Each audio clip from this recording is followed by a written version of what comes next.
All right, so the last time you guys saw this car, I had it over at the paint shop. And it's been several weeks because you know, painters are extremely busy this time of year. It's car season. But here she is. She is all done. Of course, I've got to reassemble the bumper and all that stuff, but look at that beautiful paint job. Wow, that came out fantastic. Original Mercedes factory color. And of course it's dusty. I got to clean it up. It's been in the paint shop. There's been lots of sanding, but we took off all of the original paint, sanded it down to bare metal, and resprayed everything. And what you see here, that's just some buffing compound. I'll clean all that stuff off, but man, she really came out beautiful. Remember, we started the paint job because there was some cracking back here on the trunk and in the original paint. So you can see now it is absolutely flawless. You can see the clouds right there.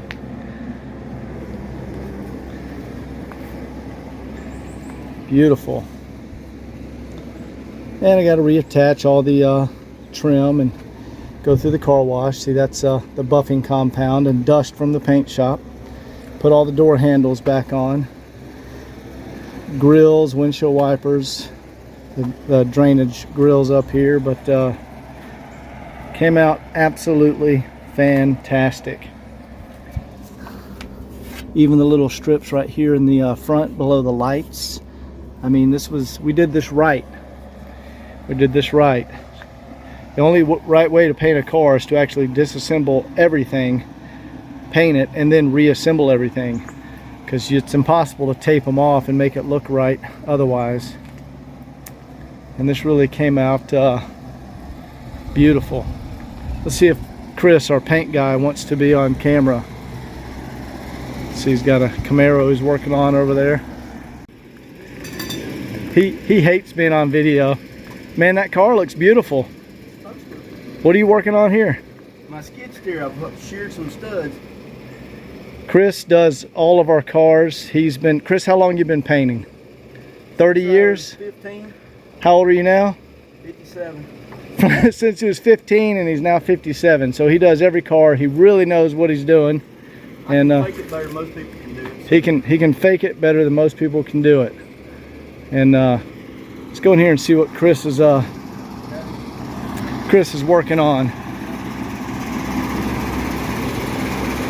So back there in the back, there's a paint booth, and then when he gets overrun, he can drop down these sheets and actually do a car in here. Looks like a Chevelle he's working on next. What do we got back here? This looks like the lights are off, but that's looks like maybe a Toyota, Honda. That's a more modern car. I bet you he's doing the bumper right there. But Chris is really good. And lets me work on my stuff. why are you so camera shy? Nobody lets me work on my stuff. So this is your wife's truck here, and this is the wagon you're getting to eventually, right? So anyway, the car came out great. We're really happy with it. So I'm going to get it back to the shop, reassemble everything, and then I'm going to start going through the front suspension and, you know, go through the car bumper to bumper. And this is a 67,000 mile 300D. And the interior is perfect condition. It's a blue interior with the blue dash. And it's very rare to find those blue dashes that are also in perfect condition. That's why we went this extra mile and stripped it all the way down to bare metal and did the repaint. Because you know, on a lot of these old cars, especially, you know, Mercedes, you'll get some cracking in the paint. And you know, we just this car is low mileage and it's so nice. We just wanted to try to make it as perfect as we can. So I'll show you more when I get it back to the shop. I'm going to load it up on the trailer. All right, guys, I'm finally back to the shop with the 82 300D. Literally just pulled it off the trailer out of paint. So it's still got the, dust from the paint shop and some polishing compound that I need to wipe off. But this car looks amazing. This is an 82 300D with 68,000 miles. It was one or the other. And, there was some slight cracking in the original paint. So we have repainted the entire car, sanded it down to bare metal, removed everything, and man, this came out absolutely fantastic. Let's walk around and look back here. Keep in mind, it's dusty right now from the paint shop, but just wait till I wipe all that dust off. And this paint is just absolutely beautiful. I think isn't that the Astral Silver? I'll have to look at the paint code. We just grabbed the paint code off the core support and did the original paint. Let's see, 3 coats of silver and 2 coats of clear. I think that's what was done. But the inside of this car, this is the blue interior, and it is in mint condition. Look at that dash. Mint condition. Now I have the door panels off because I've already started. I was actually working on the car while it was in line, sitting outside the paint shop to go in. So I've been, lubricating window tracks and making sure the vacuum system was good. But there's our mileage, 67,000 miles. And this is one of those cars you find that with this blue interior, I mean, that is so difficult to find a nice condition blue interior. But I've got all the suspension and rebuild parts here. There's some shocks, there's some brake rotors. I have all kinds of parts that I've ordered. And we are going to completely go through this car bumper to bumper. I've actually got it scheduled over at my buddy's AC shop for May 19th. And we're going to have the AC gone through, make sure that's 100%. I think it might be still the R12. Oh, no, it's already been converted. And that's one thing I don't like about paint shops. You get that sanding dust on everything. So I got to clean all the sanding dust off from the paint shop. And we're going to put this thing back to original factory glory. So stay tuned, guys, and over the next couple of weeks, y'all are going to see this car transformed back to original showroom condition. All right, guys, you can see I've got the car up on the lift. That's going to make it, I'll raise it up in there and make it easier for me to install the bumpers and whatnot. But there's literally, I don't know, 100 parts or so have to bolt back onto the car. So I'm not going to be able to make like every single part, how it connects back to the car video. That would just take way too long. So the best I can do is put this on like a time lapse and just set the camera here. And you guys are going to see me running around the car in fast motion, reassembling all the components till we have it back to a fully assembled car again. And then the next video, I'm going to start on the front suspension and rebuild that. So anyway, enjoy the time lapse. I hope this comes out. You're going to see it from the front of the car, but obviously I have to go all the way around the car, and door handles, rear bumper, front bumper, all that stuff. So I don't know. We'll see how it goes. Enjoy.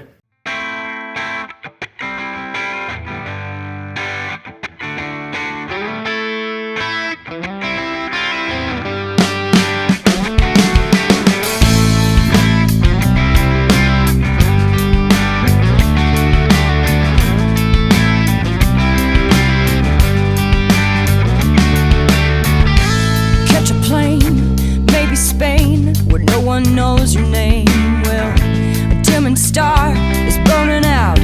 Some stars shine alone. Well,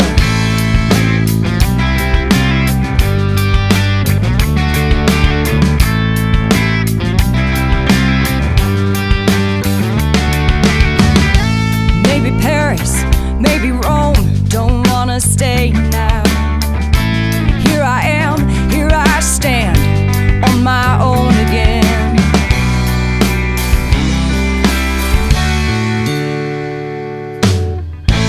Find yourself or someone else. Yeah, I'm born again. Well, a dimming star is burning out. stars shine alone. I've been dancing on a wire now, stepping out, stepping over the edge. Feel the weight, it's coming down. Oh, like a tidal wave crashing down on me.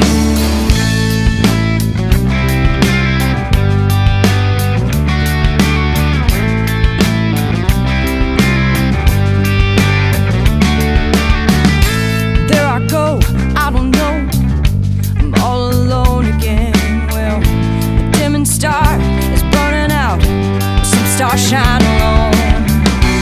I've been dancing on a wire now, stepping out, stepping over the edge. Feel the weight, it's coming down. Oh, like a tidal wave crashing down on me. Feel the weight, yeah, feel the weight, it's coming down. Oh, like a tidal wave crashing down on me, down on me.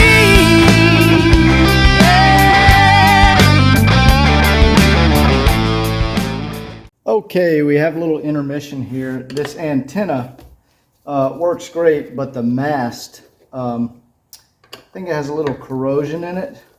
So we are going to replace the mast, and I actually have another good one on the bench right here that I put in this other antenna the other day. So we're going to rob the mast out of that antenna and put it in this antenna. See how fast I can do this, because it's late as hell. I've been working on this all day and I am tired.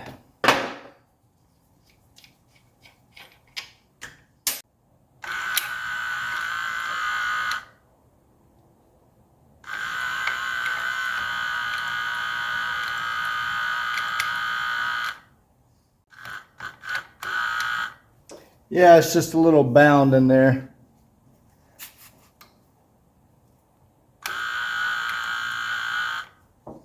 Doesn't want to turn. It's like fighting it. So we're going to undo this. Takes a 12 millimeter to get this out.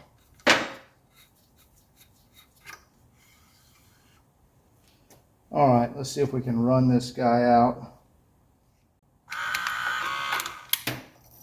There we go. So this thing, yeah, it's sticking right down here, somewhere in these two segments right here.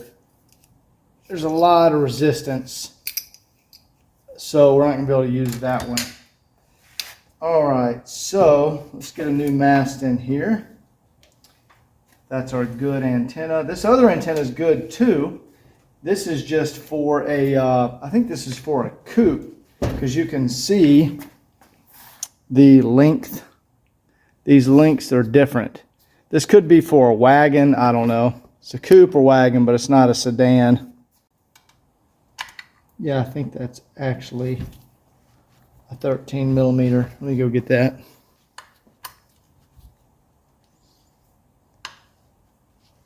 All right. Let's run this guy out. So turn on our power here. Let's see. We want to connect our ground to pin 3, our power to pin, see, that's weird, on this one it's labeled as pin 2. They changed the pins, even though it looks like an identical antenna, the pin layout's different. Connect to pin 2 on this one, and it was actually pin 1 on the other one. Oh yeah, this one works great. They both work great. One is just the mast is much better.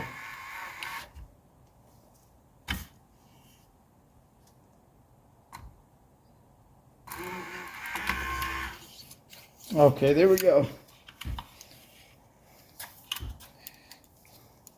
So we just took the mast out of this one, and we're going to set that back over here.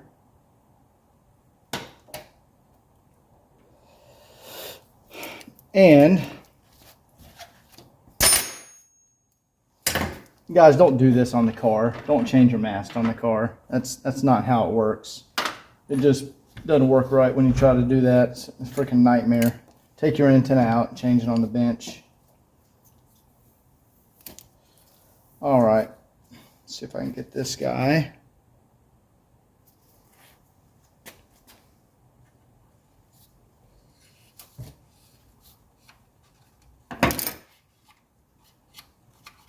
So usually you have to take this damn shaft out so you can get it to go through the end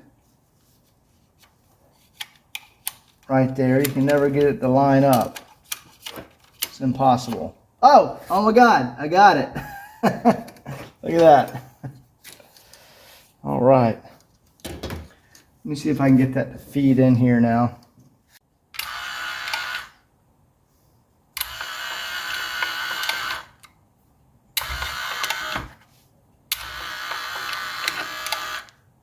Bam. Nice.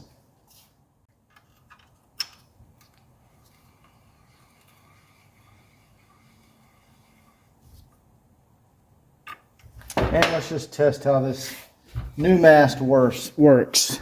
All right, so I don't know if you guys can see that. Here's the plug. You connect power to that. It's always that pin. Ground is that middle pin. And then you want a jumper from the red one to like pin 3. See, we got halfway. That's like you just turn the radio on. Now you push the control all the way up. We'll go over here to the other pin. Man, that works fantastic. That stupid mast was jammed on the other one.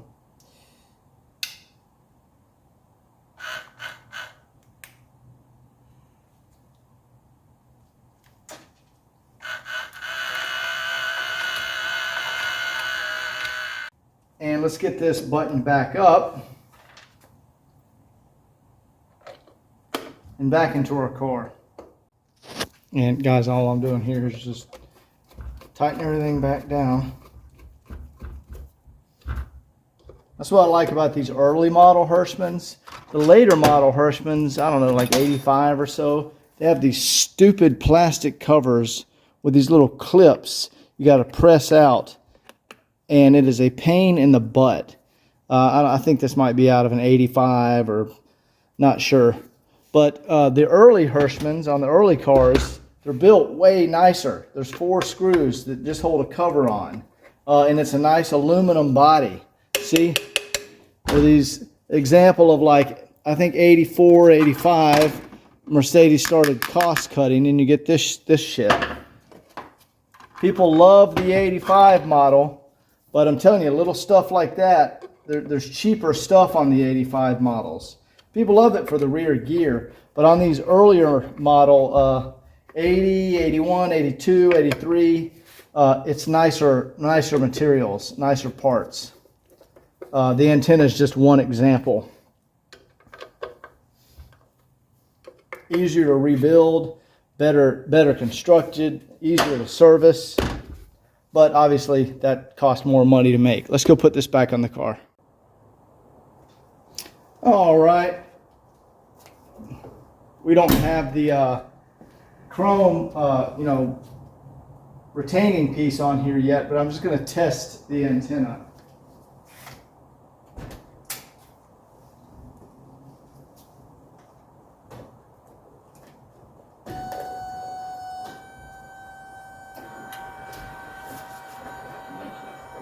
Nice. We got full extension, works perfect.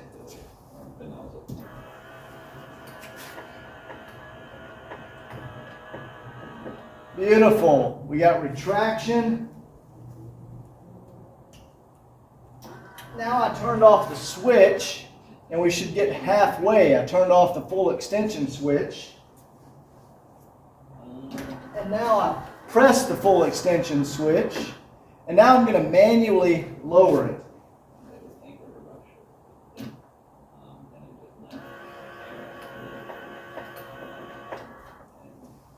So I just manually lowered it to that location. Now I'm going to turn off the radio. Boom. That antenna works absolutely perfect. So I'm going to put it back into fast motion, and we'll put the retaining clip back on there.